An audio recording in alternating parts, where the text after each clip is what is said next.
The Israelis are heading for the ballots, and this year's parliamentary elections will be held, as has happened before, in the shadow of a war.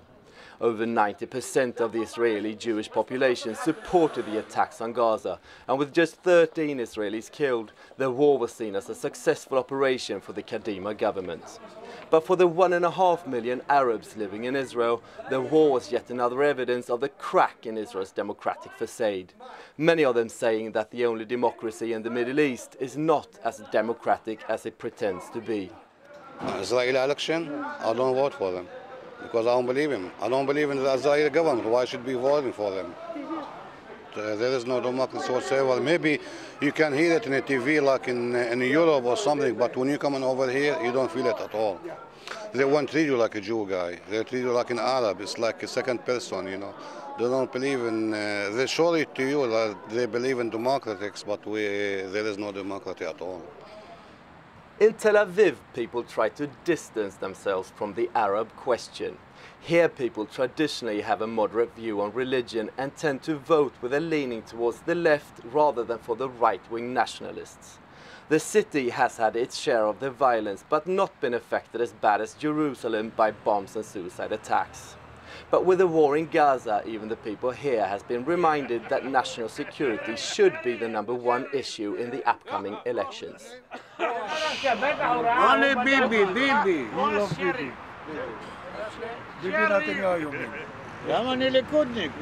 Because it's Likudnik. You're crazy. You know Likud. Which one you like? Barak. You love Barak. Barak. Oh, beautiful. We don't say the Arab they're bad. You know, the Arab in Israel, in Jaffa, they're like brothers for us. We're working together. I'm working with 6 employee Arab in Aiboin in Jaffa. The Arab in Israel is brother. The Arab outside from my country, like Gaza, they don't know what. The people push them to do bad things. The Arab, look, my friends, Abulafia, he's a big bakery. Everybody like this guy. We don't against Arab. We want peace with them. But what they want? 4 hours from this side to this side, this whole Israel. What do you want to take Israel? Arboin in Israel. What do you want me to go? Where? You tell me. Where do you want me to go? Easy. No. Easy. Take it easy. Yeah. Just a minute. אתם רוצה... כן. אוקיי, בסדר. מי משחק עכשיו? When former Prime Minister Ariel Sharon pushed the plan to evict the settlements in Gaza through the Israeli parliament, it was highly controversial. The move, he promised, would provide Israel with increased security, but as Ehud Olmert took office and Hamas won both elections and the control of Gaza in their war with Fatah, the plan backfired right into the Kadima headquarters.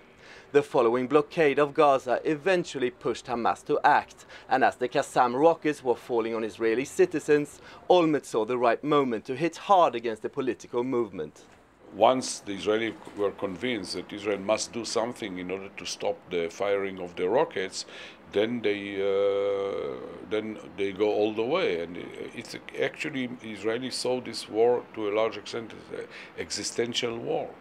It's a war for existence, because over 1 million of the Israeli civilian population was under constant threat from those missiles. Israel has been hit hard by last year's economic downturn, and as the country already is struggling with great social inequalities, much of the Israeli political debate lately has been centered around social reforms. But when the truce with Hamas failed to be renewed in December last year, the focus was quickly shifted towards national security. To get rid of the threat in Gaza was made the main question for the elections. Just 4 or 5 months ago, when there was this ceasefire with the Hamas and it was more or less respected, then Israeli public attention was shifted to other issues such as the economy, social inequality, welfare benefits, environmental issues. But of course, with the beginning of as the war became more and more unavoidable and started, then of course now the security is in the mind of every Israeli. Kadima has been the strongest force in Israeli politics since it was founded in 2005.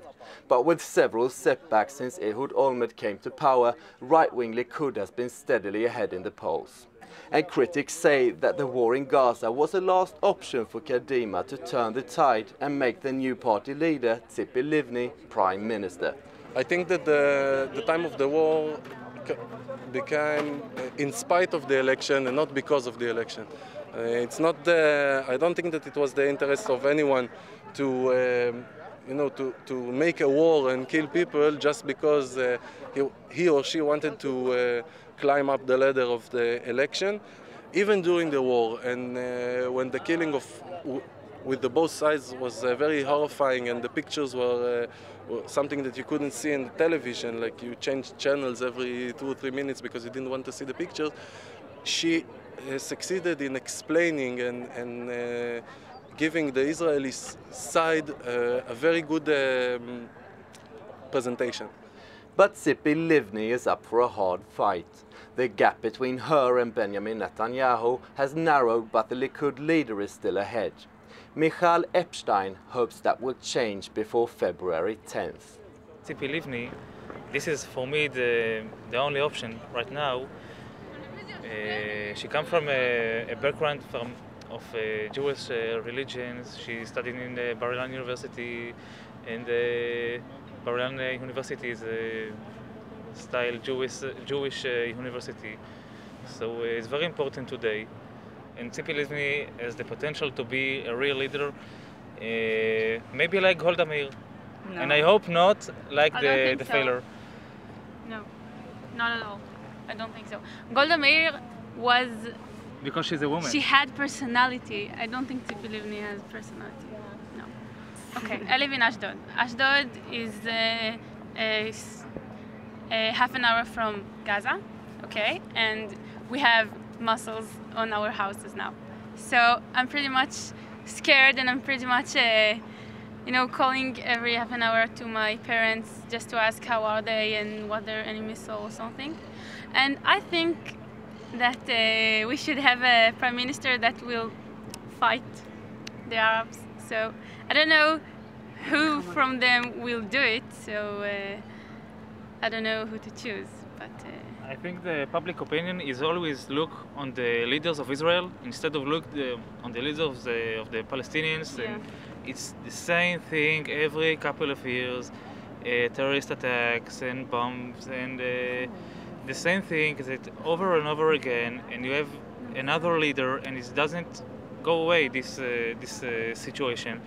We need a leader that know how to act at this situation with the Hamas or with another country from the Arab, and Barak has the experience that we need, and I think it's the main topic that we need to deal with him today.